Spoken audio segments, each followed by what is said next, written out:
Assalamualaikum and greetings to Sir Muhammad Faiz bin Ismail and fellow friends. We are from Group 3. We will present on topic 3, which are perception and learning.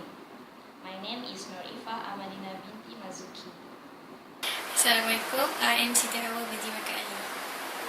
My name is Nur Shamira binti Muhammad Isa. My name is Wan Anisin Sunin binti Wan Muhammad Yusuf.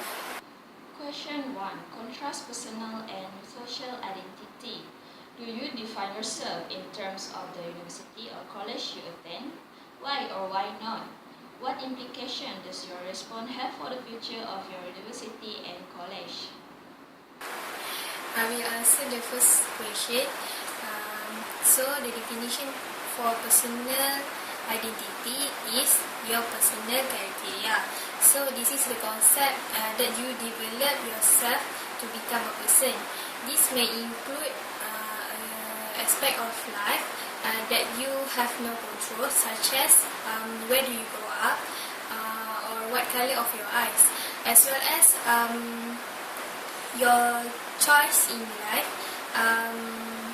like how much time you spend with your friends or your family, and what is your belief. So in addition, you will show your identity through what you wear and how you interact with other people in order to make new friends in the new situation. Thus, in that current situation, the people will judge you based on how you react upon them. Okay, the contrast with the social identity.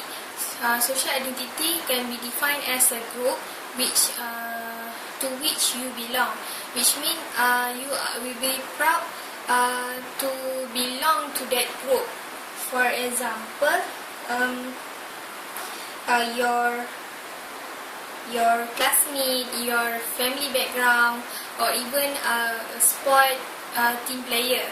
So this group will give us a sense of belonging to the group to which we belong. It will give us this group will give an important self-pride and self-esteem. So there are three social identity theory process, where the first is categorization process. In this process, we are trying to compare our group with other group, which we label it as them and us. So in this process, we will discriminate other group in order to increase our self-image. For example, in football tournament, in order to enhance our self-image, we will discriminate or condemn other group.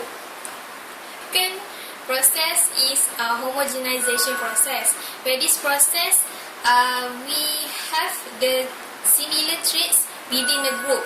So, for example, Indonesia, they practice the homogenize, where they will coordinate all their citizens' name. They will coordinate their citizens' name, even though their people come from a different kind of religions. Their names will be similar. So they will known as Indonesian, not as Malay, Chinese, or Indian as Malaysia do. Okay. The last process is differentiation process.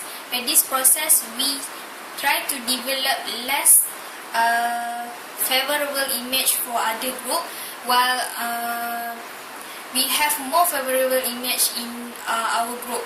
For example, for L'Oreal user and SK2 user, they will try to compare each other which product is more better than others.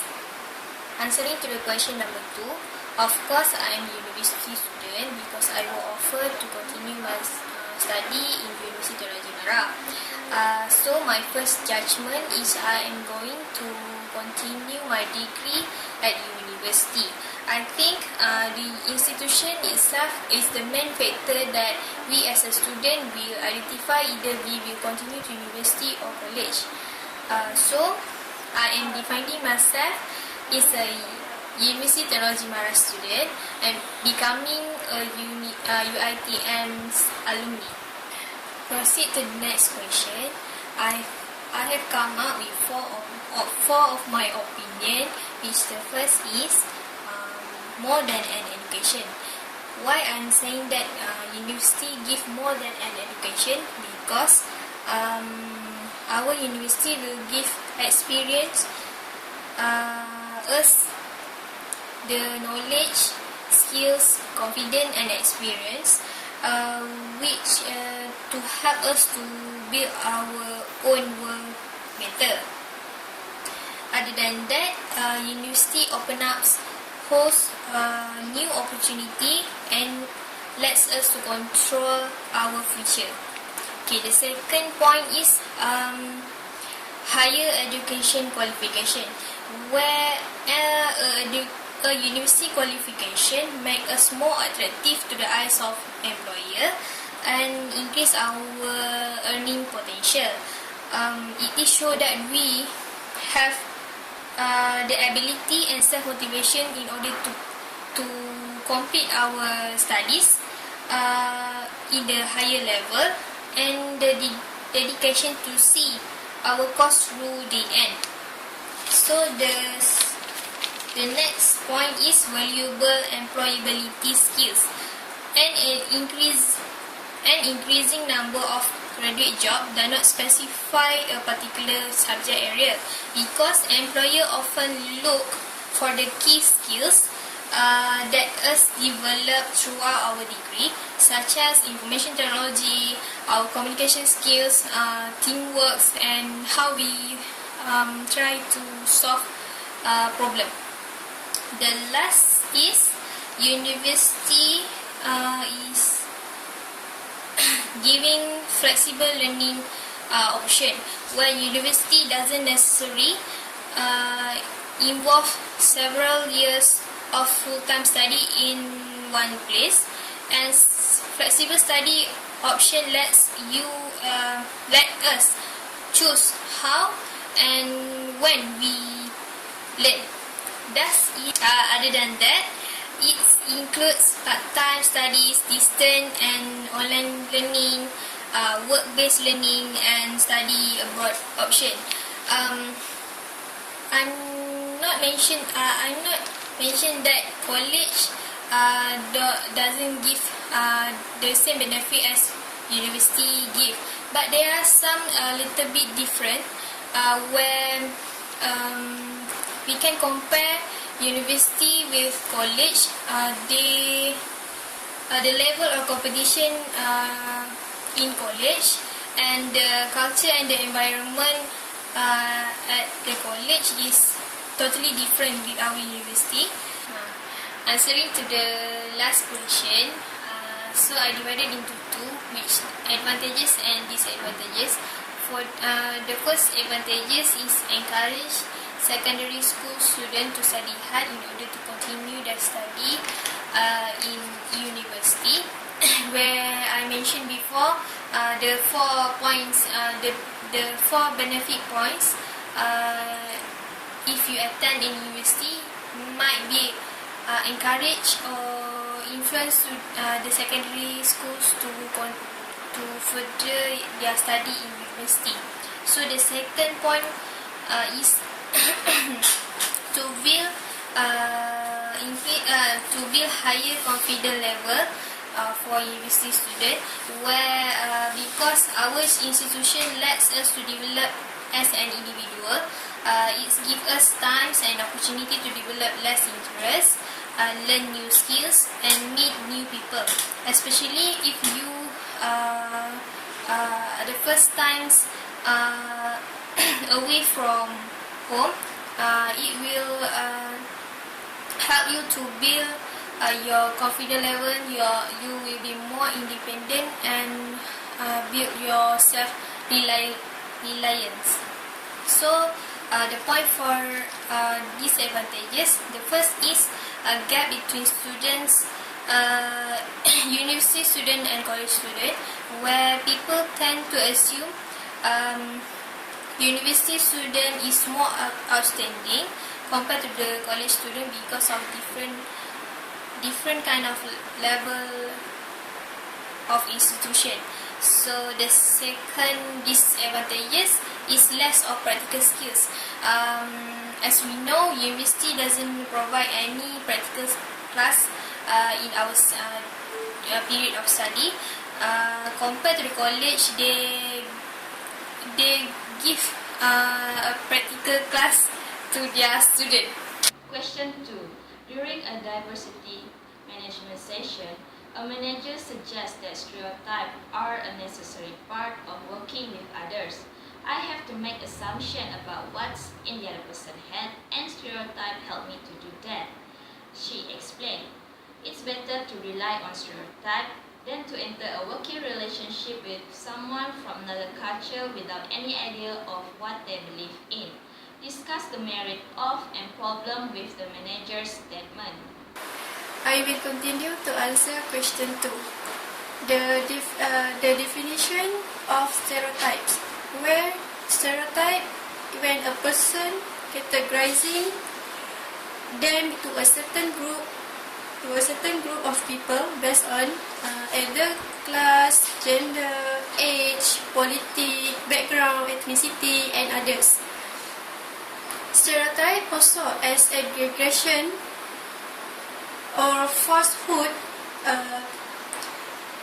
where involve assigning a person perceived attribute to individual know or belief for a certain member of group. Besides, the use of stereotypes prevent us from getting know one another or interacting effectively based on individuating information.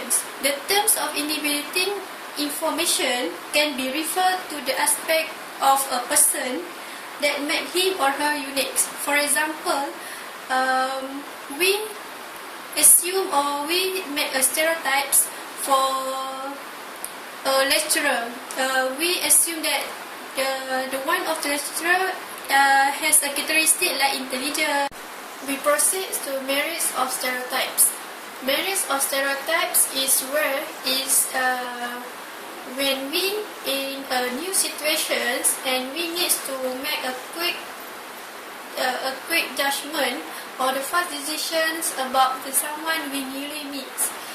That enables us to respond quickly with a certain situation or a new situation because we may have experienced the similar experience before this. On the other hand, we also can simplifying surroundings so that we easier to understand the situations with a new situations. Besides, some of people wants themselves to be judged by others or to be stereotyped by others in terms of the way they look, the way they dress up, and others. Then, for the problems of stereotypes, firstly is they accurately describe every person in social category. Means that some people will judge or make a stereotypes towards the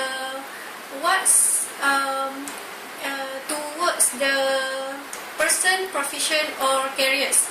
For example, some of people will assume or make a stereotype for who as an accountant that has a characteristic like boring, shy, antisocial, and others.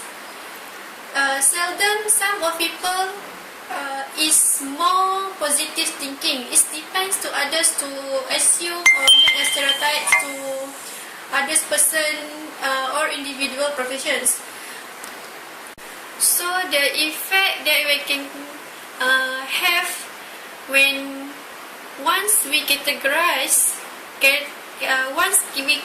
someone as an accountant, the stereotype furthers of accountants like boring or antisocial are transferred to the persons even though we have we have not attempted to verify those characteristics in that persons. Then, for the second point of the problems is it lays the foundations for discriminations, attitudes, or behaviors. Where this is to establish notion of the ideal persons in specific roles, means that for who does not fit with the ideal trends will receive a less favorable evaluations. This discrimination often shows up in age, such as some of the company wants to recruit for young dynamic employees because they think young people will have the new and creativity ideas rather than older people. Then sometimes this discrimination occurs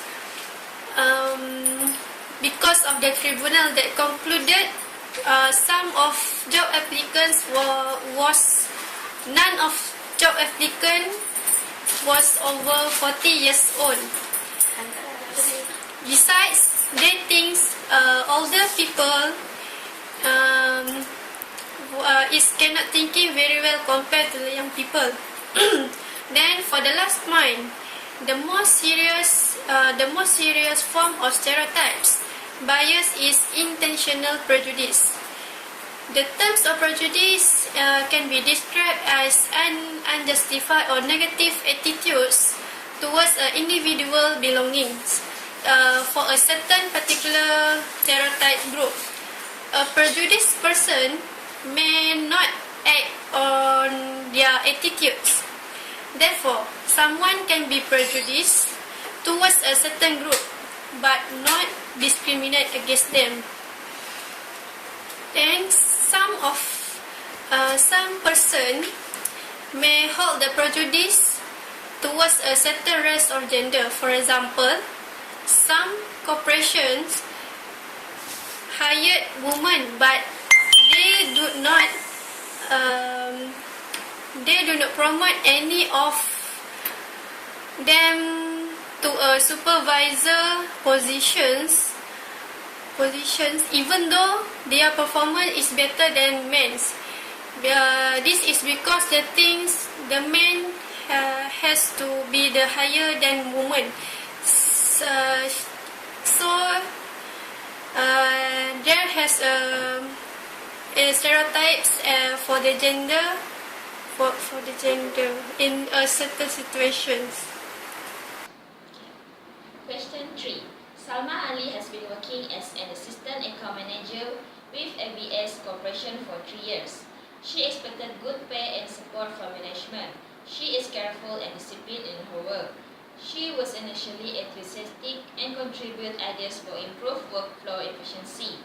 Being disciplined and hardworking, she believed that she could be promoted next. However, she was very upset and frustrated when she found that the recent promotion has been given to Ahmad, who was always seen with the boss even during weekends. She noticed that Ahmad's skill and performance level were generally regarded as lower than hers. She also realized that she received little feedback and support from her boss despite her superior contribution of ideas. She now thinks negatively toward Ahmad and her boss. Salma believed that Ahmad's promotion was not for his performance but for being a good friend to her boss. Salma also believed that her failure in the promotion was a case of sexism. She could feel that the boss do not want women to get ahead in the organization, as she observed only males holding top position. Since then, she has stopped giving new ideas, begun to take unwarranted sick leave, and was thinking about quitting her job. With reference to the case, Salma may have made wrong perception towards her boss' decision. Discuss the possible option that Salma could take in order to provide her with a more accurate perception. The answer for question 3 is the ability to appeal. a rating which is considered an unfair and biased among the workers. The workers will have the right to voice out their dissatisfaction through open discussion that conducted by the manager. This is because the manager is the person who are going to evaluate the employee's performance within the organization and take actions towards the employee's dissatisfactions. Besides that, the employee will have consultations with the management and asking them on how to clarify the best characteristic to be promoted instead of giving ideas, and perform a good job in the organization so that the employees will have some ideas on how to be promoted within the organization. So by referring from question 3, Salma is a good performance, and she have been demotivated because she have been demotivated after receiving no feedback toward her good job performance. She was beginning to take unwanted sick leave because she feel dissatisfaction towards her boss, that her boss have appointed Ahmad in the organization. Ahmad is a person who have a poor performance in the organization. So that the corrective actions that can take by the Salma Ali is she can have a consultation and discussion with her management. Besides that, she can channel all her grievances towards the management. So the management will consider her dissatisfactions by taking into consideration her past performance in the organization. Secondly, the employees. The corrective action that should taken by the Salma is always be a positive thinking, because positive thinking will avoid the workers from being demotivated and lost interest with the job. Here, by referring from the Salma situations, the management has promoted Ahmad, who has a poor performance in the organization, because the organization itself wants to encourage Ahmad to perform better and responsible to his job. At the same time, Ahmad will learn on how to perform better in order to maintain his new positions in the organization. So that Salma have to maintain her good job performance and wait for a certain period of time to be promoted, even though she have performed better than Ahmad.